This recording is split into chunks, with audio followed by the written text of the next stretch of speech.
Morning light stretched across the kitchen table, falling on a small sheet of lined paper. Helen Carter sat with her tea, pen resting between her fingers, staring at the words she had written. Milk, bread, bank.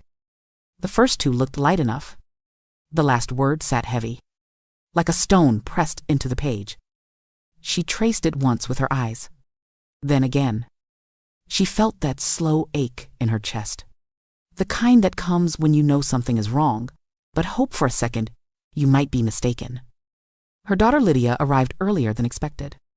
The front door opened with a bright swing, and Lydia's voice carried through the house. Mom, ready? Just routine things today. She smiled too wide, too fast. Behind her, Evan, tall, neat, carrying a leather folder clutched to his chest, stepped inside with a polite nod that didn't reach his eyes. It'll be easy, Lydia said. Less stress for you. One signature, and it's all set. Helen folded the list in half, tucking it under her saucer. Let me get my sweater, she said softly. In her bedroom, she opened a small wooden jewelry box. Inside lay her late husband's old brooch, a silver flower with a missing stone, where the stone had once been. A tiny dot hid a recording device she had purchased weeks earlier after restless nights and a quiet meeting with the bank manager. With careful fingers, she pinned it to her blouse. Beside the brooch sat a plain envelope. Inside, a single card. 4 words written in block letters. She slid it into her purse, checked her wallet and id, then drew a long, steadying breath. Back in the living room, Evan's eyes scanned the counters. The mail, the house keys on the hook. He snatched the keys before Helen could reach them. Ill drive, he said, holding the door but not stepping aside. Lydia touched Helen's shoulder, guiding her out. Well, be back before lunch. The car smelled faintly of citrus spray, covering something stale. The radio played at a low murmur. Evan spoke of road repairs, of the price of gas, of how banks complicate simple things for older people. We're just helping.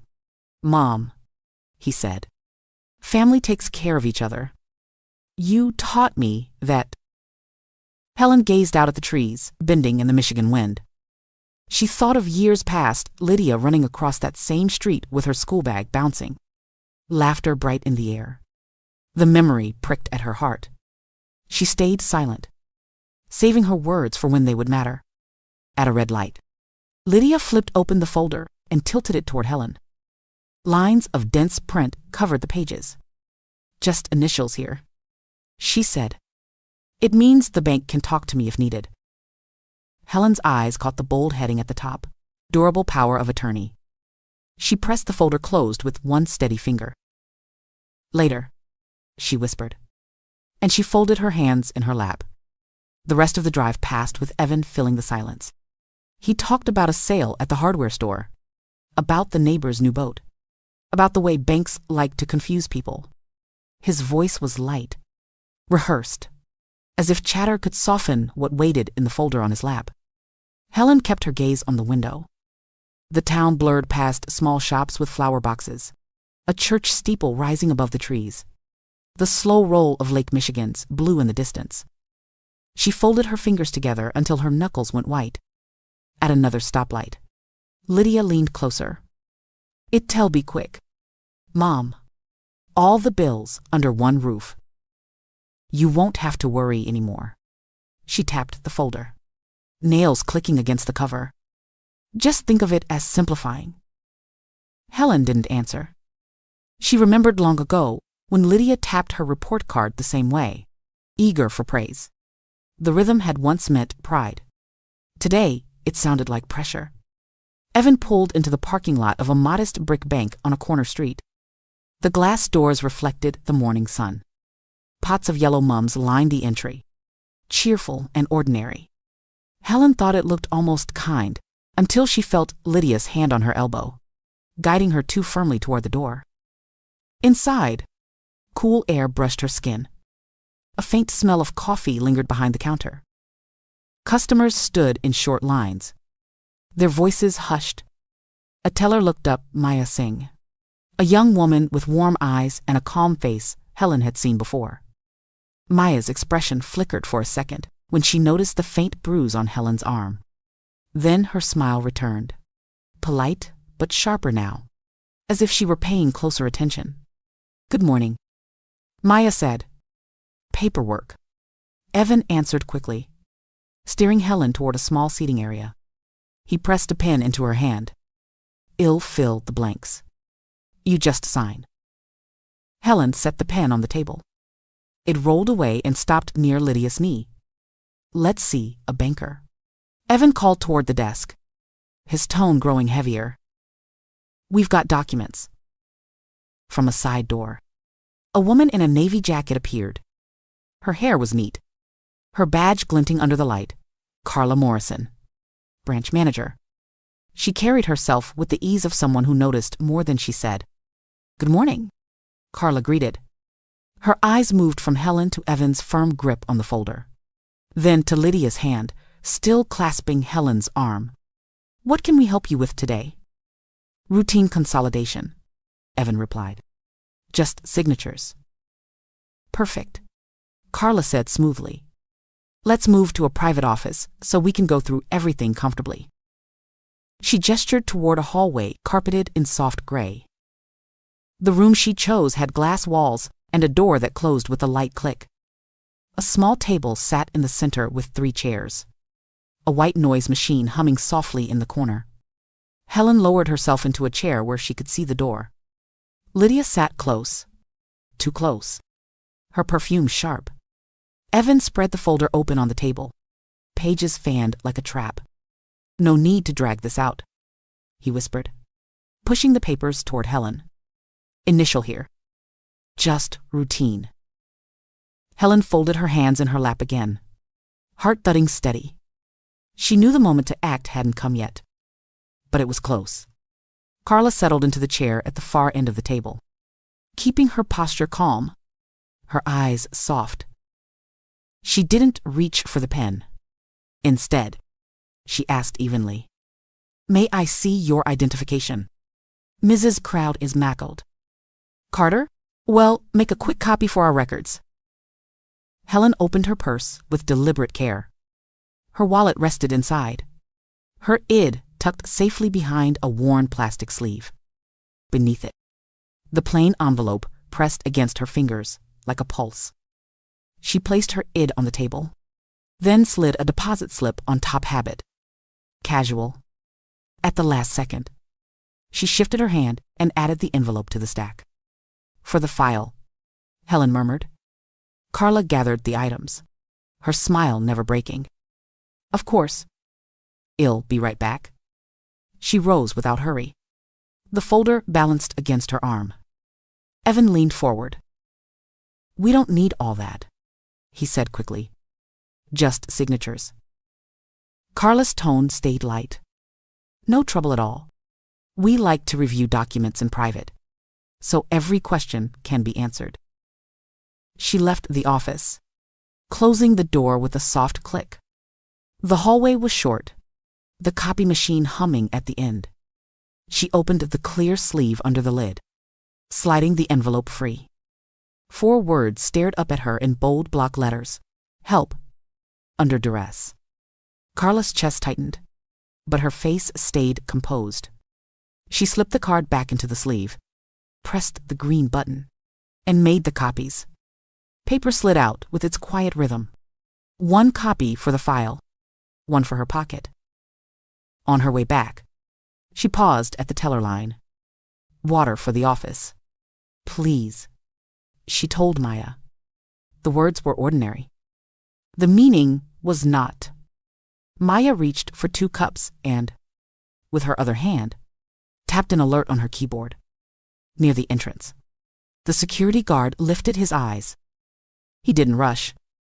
He simply moved to the door, turning a small key that locked the latch from the outside. Customers could leave. No one new would enter.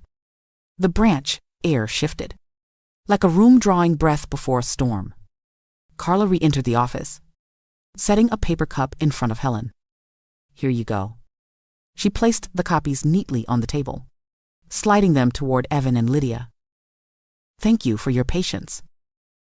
Helen wrapped her fingers around the cup, grateful for its cool steadiness.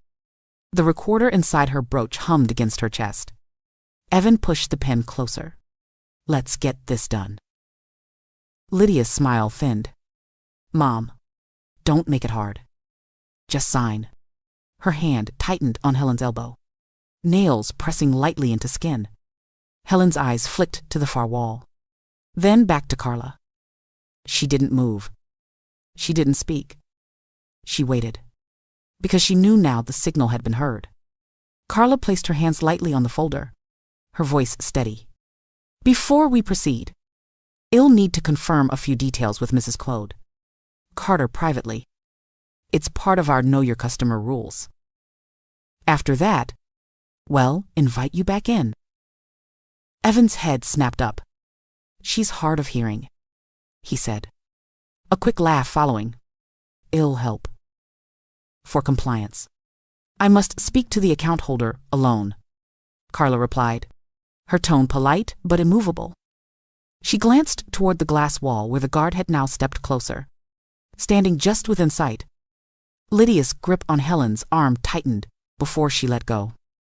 Fine, she said too brightly. Well, wait outside. The door closed with a quiet click. The hum of the white noise machine seemed louder without them. Helen breathed once, steadying herself. Carla leaned forward, lowering her voice. Helen, she said, using her first name gently for the first time. I read your note. You're safe in this room. I am going to ask you 3 questions. Answer yes or no, or more if you'd like. Understood? Helen nodded. 1.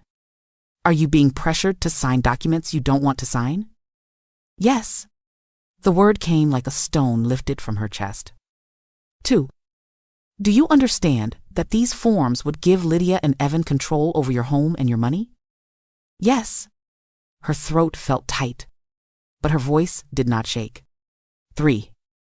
Do you feel safe at home when they visit you? Helen stared at the cup of water on the table, condensation slipping down its side. No, she said softly. Carla exhaled quietly, as though guiding the air back into the room. Thank you. You've done the hardest part. She paused, her tone still even. Here's what will happen next. I'll call our legal team and place a hold on all of your accounts. No changes will move forward today. I will also call law enforcement and adult protective services. That is required when we see signs of exploitation. Do you understand? I do, Helen whispered. Carla slid a form toward her. The title, Reading Trusted Contact. Is there someone you trust? A friend or family member not here today? My older son, Helen said. Daniel. He teaches in Ann Arbor. I have his number. She pulled a small notebook from her purse, flipping to a page where numbers were written carefully in block print. Carla copied them neatly onto the form. This doesn't give him control, she explained. It simply allows us to call him if something seems wrong. Helen's hands trembled, then stilled as she set the notebook down. Relief threatened to rise in her chest, tangled with fear. Please call him, she said.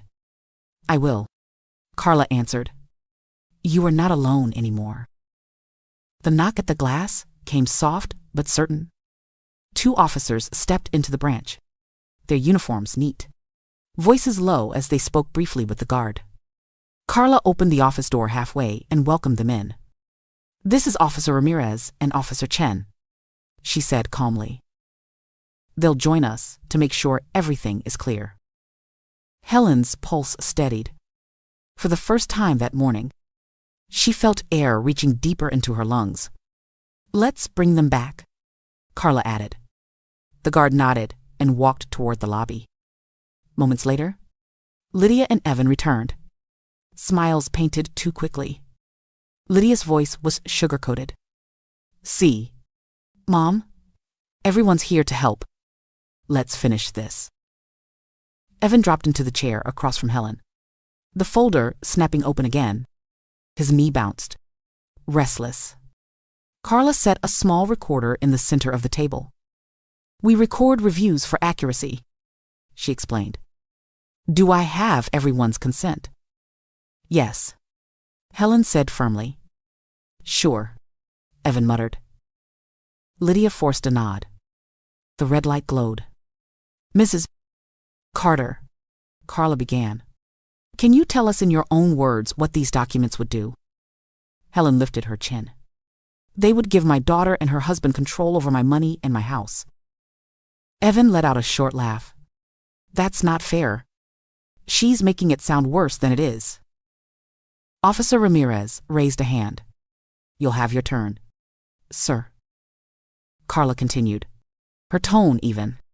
Who prepared these documents? Rick, Lydia said too quickly. A notary. It's all standard. Carla glanced at the stamp. The seal was smudged. The spacing off. She made a note without comment. Mrs. Carter, do you normally pay your own bills? Ramirez asked. Yes, Helen said. On the 1st and 15th? I write the checks myself. Does anyone else access your online accounts? No. Lydia shifted in her seat. Mom, you forget sometimes.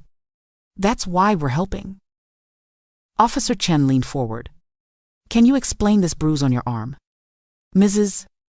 Carter? Helen looked down. Her sleeve had slipped, showing faint yellow and purple. Lydia squeezed me this morning. That's ridiculous, Lydia snapped. She bruises easily. It was an accident. Carla pressed a button on the recorder. The office filled with Evan's whisper from earlier. No need to drag this out. Initial here. Then Lydia's slow murmur. Don't make it hard. Just sign. Silence stretched. The hum of the white noise machine seemed louder. Ramirez's pen scratched across his notebook. Well, note that, he said evenly. Evan's jaw tightened. This is family business. You can't just.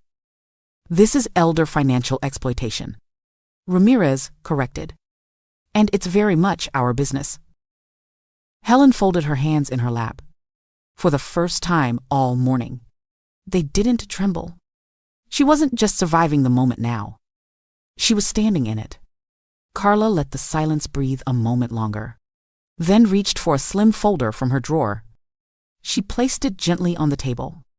Her movements calm but deliberate. There is one more document I want everyone to see, she said, her tone steady. Evan's eyes narrowed. Lydia shifted, her smile stiffening. Carla opened the folder and slid the top page across the table. This, she explained, is a copy of a living trust signed and notarized 3 weeks ago. It lists Mrs. Helen Carter as grantor. It names her and her older son, Daniel Carter, as co-trustees. Her home and savings are already inside this trust. Evan blinked. What does that even mean? It means, Carla answered, that even if Helen signed the papers you brought today, nothing would change. The trust controls her assets, not you. Lydia gave a sharp, thin laugh. You're bluffing. Carla's face remained calm as she revealed the second page. Signatures, dates, and the property deed already transferred into the trust. This is verified with county records and our system. It is active. It is binding. The room fell quiet, the weight of truth pressing into the walls. Helen exhaled slowly, her shoulders lowering. She had kept this secret even from herself at times, unsure if she'd ever need it. Today, it stood like a shield between her and the two people she once trusted most. You did this behind our backs, Evan hissed. His voice cracked under the strain. You think you can make us look like thieves? Helen met his eyes, her own steady now. I did this to protect myself. For a moment, Evan's pride seemed to collapse into panic. His face flushed, jaw tight. He gripped the pen hard enough that his knuckles whitened.